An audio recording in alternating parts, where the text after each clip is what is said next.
Hi guys, are you Bowan? Bowan? Hi Bowan. Yes. There you go. I'm in Sri Lanka today. I'm actually here on holiday, but I've met some amazing ex-Muslims here, and I thought it'd be a good chance to kind of put some Sri Lankans out there. So, I'm with two people who you can see are blurred. That's because it's quite dangerous for both of them.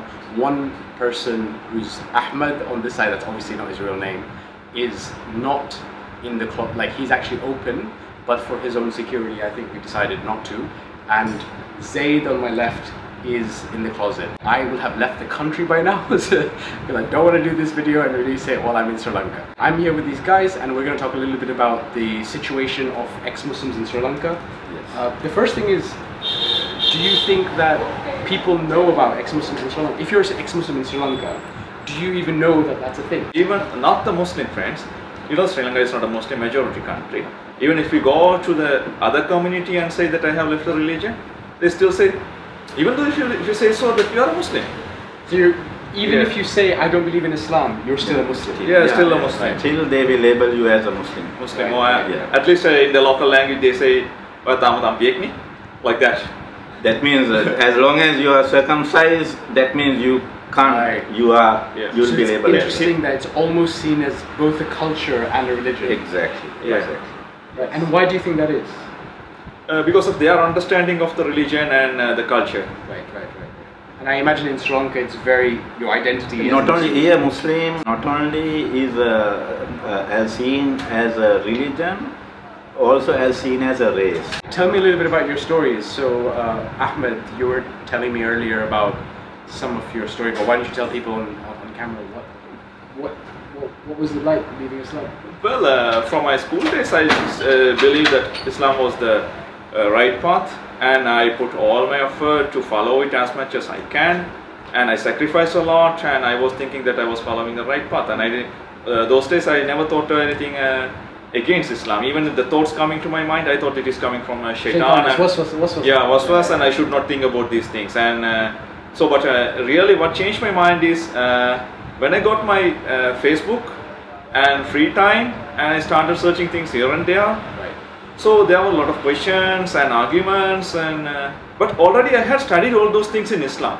So when you were on Facebook, you were a Muslim?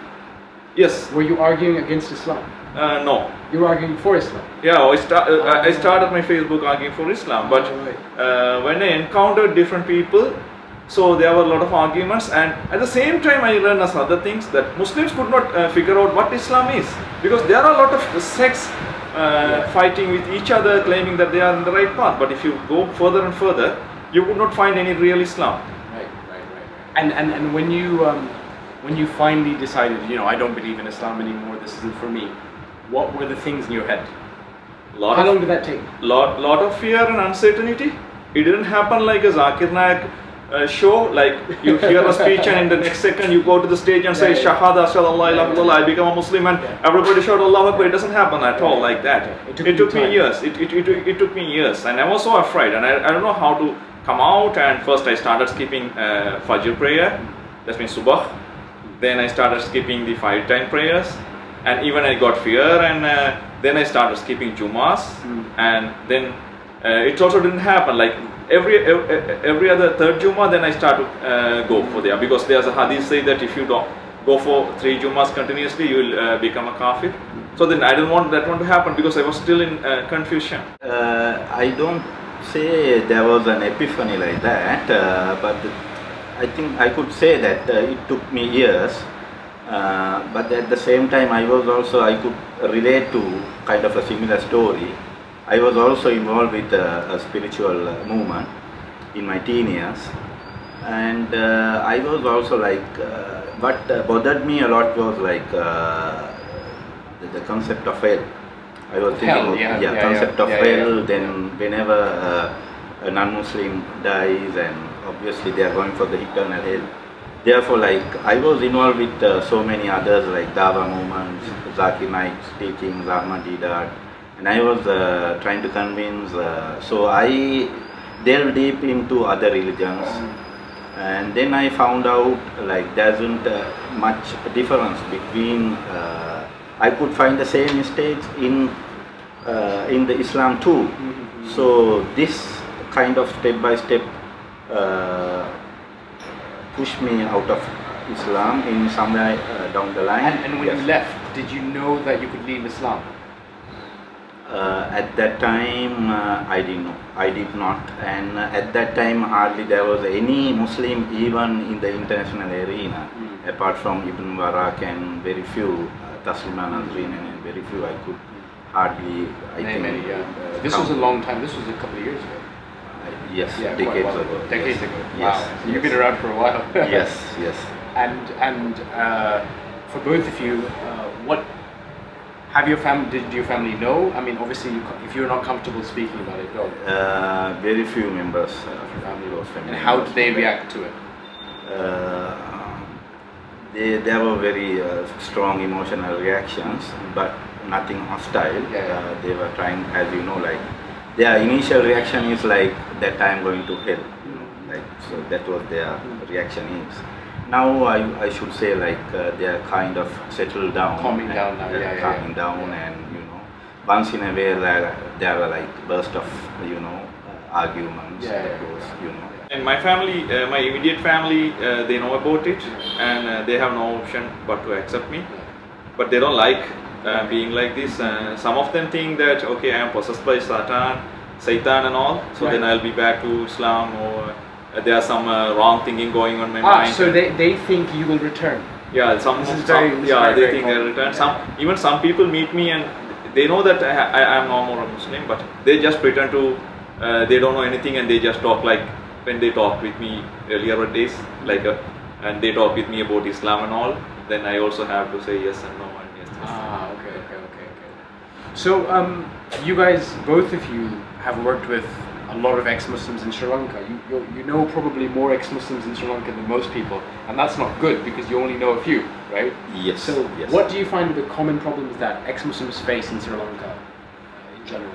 In general, we can't declare ourselves ex-Muslims because Muslim community is kind of strong, and for our day-to-day life, we are dependent on them for jobs or whatever the reasons. So it's very not easy to say that I have left religion or I am no more a Muslim.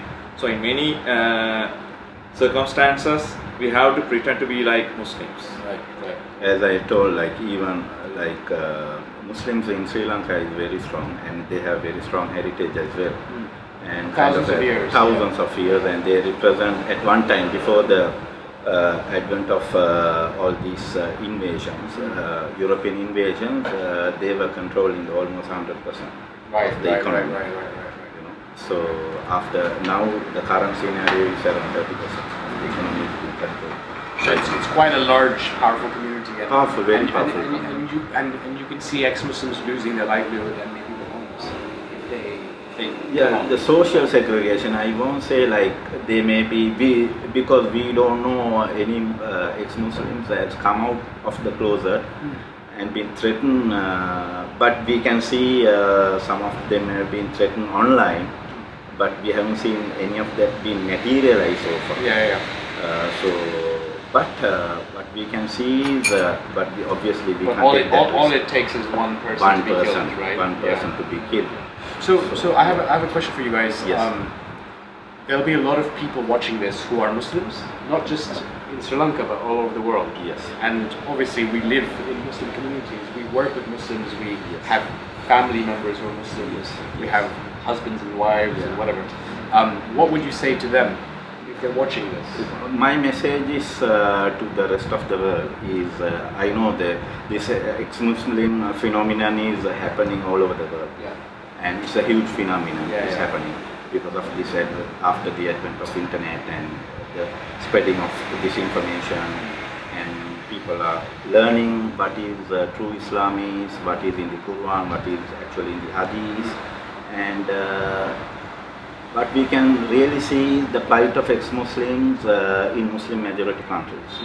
But I would say the same plight is happening in the Muslim minority countries as well. Right. I think that we are facing the same plight in Sri Lanka. So even though Sri Lanka is not a Muslim country, a Muslim country, maybe a Muslim minority country, we are a minority within a minority. Right. So I think our plight I don't know, maybe It's different, it's but different. yeah, But it's called a double bind. double. Yeah. For me, I really don't want to repeat the same thing, but I have a different message. There are people, they already know that Islam is not a proper religion and it doesn't have come from a real God, but they still put all their energies to keep other people in Islam. They themselves don't know. They themselves don't believe Islam is a real religion. It has come from God and it is a protected religion, but still they put all their energies and fabricating lies and all. And why do you think they do that? What they want is, they want the people to not to leave Islam. So if I say I am leaving for a reason like that Prophet married a young girl, or the story of Adam and Eve is not reliable, they come up with a very fake, fabricated, wrong explanation to convince me not to get any doubts on Islam. I don't know why they do these things. So simply we identify them as apologists.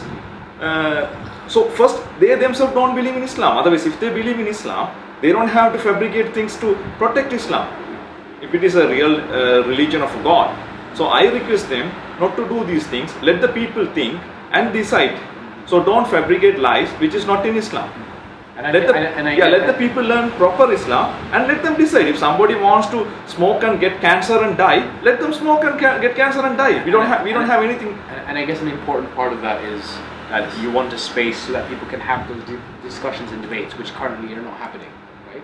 No, there's no space to talk. Exactly, there's no space at all. And in some social medias it's happening, but it is not in the and if anyone is disturbed by this video, any Muslim watching disturbed by this video, all my humble request to those people who are disturbed by it is for them to go back and read the Quran and Hadith in their own, especially the part which was revealed not only in the Meccan period but in the Medina period.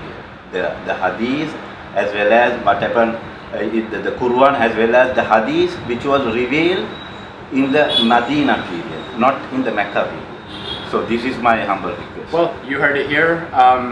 Thank you guys for doing this. It's very brave, and no one will know what you look like. Yeah.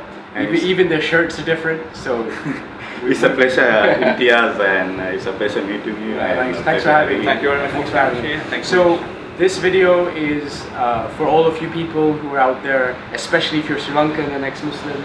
You're not alone. There's lots of people like you out there. I'm going to be releasing a few more videos in the other languages as well. None of my videos are monetized. I make no money out of it. It's just super important that we get this message out there. So thank you for coming and watching, and I'll be back from Sri Lanka hopefully alive. So cool. Awesome.